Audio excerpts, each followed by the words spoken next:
হিসাব নিকাশ হবে কে কতটুকু আমল করেছে, ভালো আমল কতটুকু, খারাপ আমল কতটুকু। ফামাই ইয়ামাল মিসকালা যাররাতিন খায়রান ইয়ারা, যদি সেদিন কেহ একটা অনুপরিমাণ যদি ভালো কাজ করে সেটাও তার আমল নামায় দেখতে পাবে। ওমাই ইয়ামাল মিসকালা যাররাতিন শাররান ইয়ারা, সেদিন যে ব্যক্তি একটা অনুপরিমাণ খারাপ কাজও করবে কিয়ামতের দিন আমল নামার ভিতরে ওই খারাপ কাজটাও সে দেখতে পাবে। সুবহানাল্লাহ বলেন।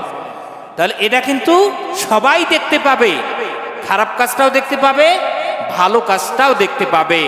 এবং মানুষ অবাক হয়ে বলবে মা লিহাজাল কিতাব, এটা কোন কিতাব, এটা কোন আমল নামা যে যেখানে দেখতেছি কোনোটা বাকি নাই, যেটাই আমি করেছি আমার জীবদ্দশা সব কিছু এখানে লেখা। এটা কোন আমল নামা, কে লিখলো এই আমল নামা? একটাও বাদ যাবে না আপনার আমার জিন্দেগির, সব কিছু ওই আমল নামার ভিতরে আপনি দেখতে পাবেন। আল্লাহ